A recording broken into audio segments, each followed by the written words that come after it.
All right. Good morning, everyone. Thank you for joining us for this week's edition of the Long Coffee Break. It's about 10 o'clock here, so we'll get started. My name is Chris Visconti. I'm a sales engineer on the Long Hydronics and Plumbing team. We're very excited this morning to be joined by Bryce Malone with Nile Water Heating Systems. And Bryce is going to be talking to us a bit about some of the newer technology with heat pump water heaters, including the Pyroclast integrated heat pump water heater. And then we're also going to touch on the first-in-class heat pump boiler. Bryce, take it away. You got it. Thanks, Chris. Good morning, everybody.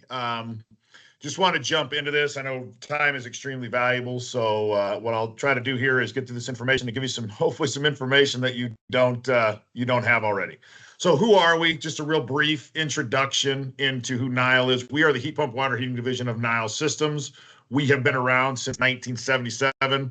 We are located in Bangor, Maine. We've been there since 1977. This is all we do. We do air and water source heat pump water heaters, monoblock style units. And we've been doing these again since 1977. And we like to think we do it better than anybody else out there. You can kind of see our facility here, 100,000 square foot production facility. We do all of our testing, manufacturing, engineering, design from this facility.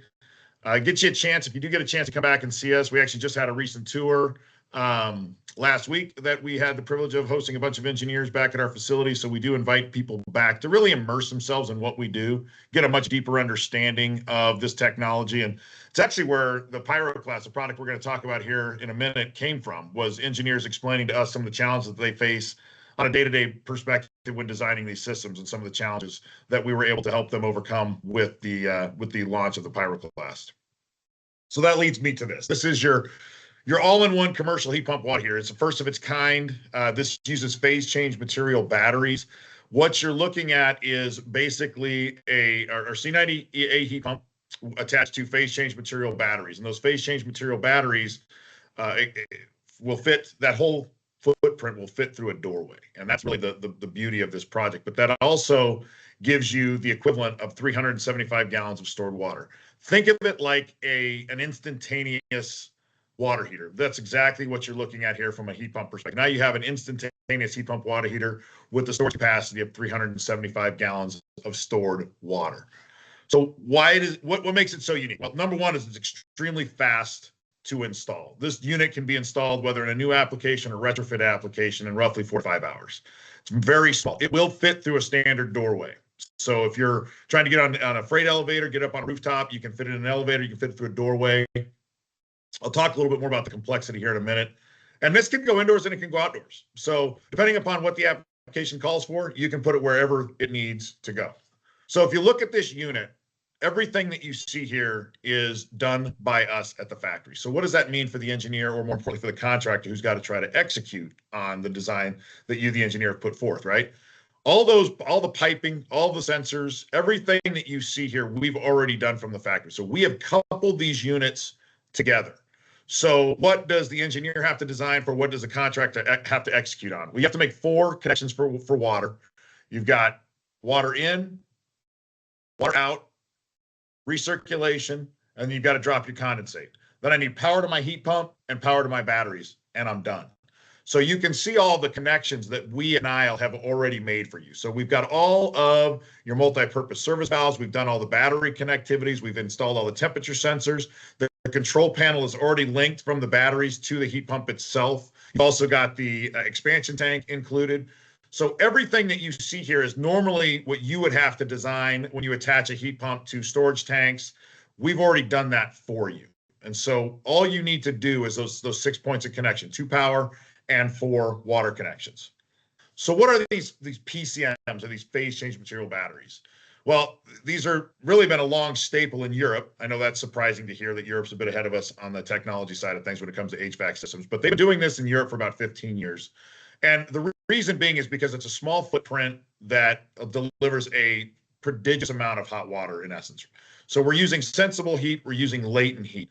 And so how these units work, and the best way to think about a PCM is based on what PCM we use, I'm assuming in most of our day-to-day lives, and that's ice, right? If I look at ice is a phase change material.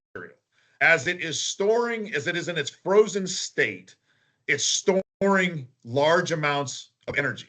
And then as it moves from a solid to a liquid, or a solid moves to a gas, you're emitting an enormous amount of energy during that phase change. And so the beauty about the PCM that we use, which is a salt-based phase change material, is it's 4 times more energy dense than water.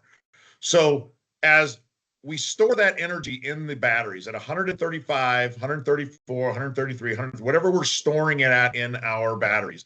Once we hit 136 degrees, we go from a solid to a liquid up to 140, 145 degrees, whatever we want our delivery temperature to be. So once we hit 136, we start that phase change from a solid to a liquid. And so your batteries are operating as like a heat sink and a heat exchanger combined. And so based on that and the energy density that the stored batteries deliver, I can generate in a very, very small footprint the equivalent of 375 gallons of stored water in a footprint that will fit through a standard doorway. And that's at 40-degree ambient. If you give me warmer ambient air temperatures, I'm actually going to be able to deliver more capacity, the equivalent capacity of 400 gallons, 450 gallons, depending upon what my ambient air conditions are. So these thermal energy storage batteries are very unique in our space because nobody else is doing this sort of, has this sort of technology. Nile was the first to develop it.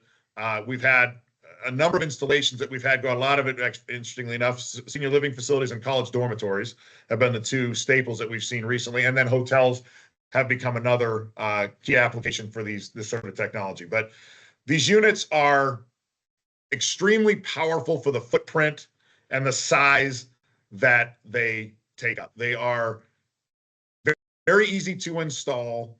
The batteries actually come with a 10-year warranty. So in the event a battery was to fail prematurely, you would get that replaced within that 10-year period. Now, we tested these batteries for 40,000 cycles. Now, those 40,000 cycles is the equivalent of 20 to 25 years. And that's generally the expected life expectancy of a Nile monoblock heat pump water heaters between 20, 25, and 30 years. So these units are built to last. The batteries are built to last the life of the equipment. But even after 40,000 cycles, there was minimal degradation of the equipment itself. So we could have continued to use the batteries for long past the 20, 25-year cycle that we put them through. Now, you also heard me mention that there's power to batteries and power to the heat pumps. Well, why does that matter, right? Why do I need power to the batteries? Well, what does every engineer always design in? N+1, right? We're always looking for backup, just in the event something was to happen. So in this case, if my pump fails in my heat pump, my batteries are going to kick in and use electric resistive for the time until I can get that pump replaced, or that flow sensor goes out in my heat pump, or a valve fails. I'm able to run on electric resistive backup for the time being until I get that system replaced. It'll happen automatically.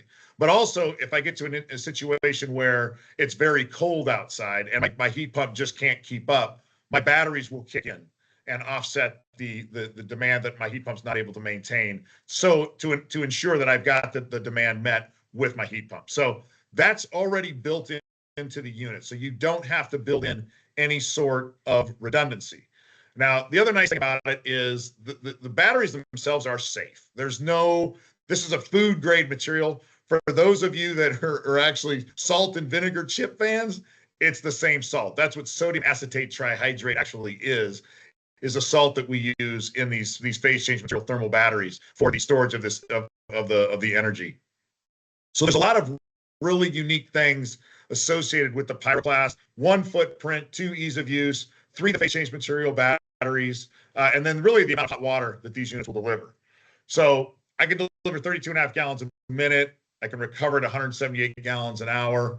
Very high COPs, 3.7, can actually be higher if I'm going to take the cooling from these units, that they're going to generate 3,600 CFM of cooling. So if you take that cooling and you integrate it somewhere else in the building, your COPs are going to jump tremendously. There's your CFM, and then my onboard electric backup is only about 14 kilowatts an hour. So just some performance stats here real quick. You can see how much hot water the unit can produce depending upon the varying ambient air temperatures. So, and you can see the combined COPs again if you use the cooling, which is going to, obviously come out of our unit here, duct that into the building, send it into a server room, send it up into the ductwork with dampers, and you've got additional supplemental cooling. Power, 50 amp breaker, more than sufficient. Just a review of the connections that you will need to make for water to power. Clearances, again, it doesn't require a ton of space, so it fits in a nice tight mechanical room if that's in fact where you want to put it. Put it on a rooftop, easy enough for this unit to fit in a multitude of locations. So let's just jump into the next phase, right? Nile has been making heat pump water heaters for domestic hot water since 1977, but we now have introduced heat pump boilers. This is something that we've been asked for a few years because more and more engineers want to use domestic our heat pump boilers to make space heating for their space heating needs. And so we figured, well, why don't we just make a heat pump boiler specifically for the demands of space heating? So the C270, which is a unit that we've been making for years, is actually our water source unit. This will deliver up to 175 degrees of leaving water temperature. You get me entering water source from 90 to 104 gallons per minute. Will be up to 60. This unit is modular, so I can go from a C270 to a C540 to a C810 to a C1050. So you can continue to add modules based on the demand that you need for domestic hot water. For space heating. But these units, this is our water source unit, will deliver 175 degrees, and you'll still get COPs in anywhere between 2.5 and higher, depending upon what you're entering source water temperature. So now you can do space heating only with a specific unit designed for space heating. Great for retrofits, easy to be placed in new construction. And then we've got our air source unit. This is our air source heat pump boiler.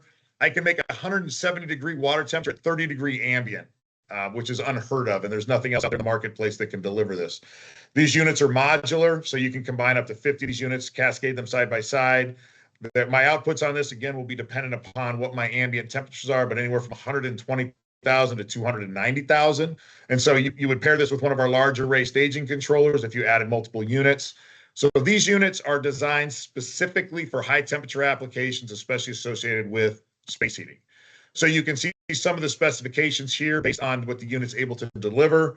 You've got 208 or 230 or 460 power. These are monoblock units. So as I mentioned earlier, they don't need anything outside of air, water, and power to operate. My ambient air range is anywhere from 30 degrees to 100. We've actually tested these units down to 5 degrees Fahrenheit. So we will actually operate down to 5 degrees Fahrenheit. You will derate, of course, but they will actually still be operational down to 5 degrees. We are pushing it in the test chamber currently down to 0 to see if we can get it down to 0 to still operate, even though obviously those lower ambient your COPs are going to drop. But during the times where you have really cold temperatures, you'll still be able to operate using the heat pumps. So we are in the process of testing that down to 0 right now. We have tested down to 5 and it operates quite well. This is a direct boiler replacement. I mean, you look at what you can do with this unit. If you've got an existing high efficiency condensing boiler you're trying to replace, or cast iron boiler, this will drop in without having to replace all of the existing equipment. You can drop it in the place of the boiler, leave these storage tanks and all of your heat emitters in place, and make it very easy to move from a fueled solution to a decarb electrification solution. So with that, I'll hand it back to Chris. Thanks, Bryce. A lot of great info there. Obviously, if you have any questions, please reach out to your long sales engineer and we can get you what you need. Bryce, you can flip to the next slide. Please join us next week when the topic will be Think Inside the Box, Why Modular is the Future of HVAC. This week, we've got some prizes to give away, Go Play Golf gift card, some Beats earbuds, and then a Fitbit fitness tracker. Thanks again for your time, everyone. Enjoy the rest of your week.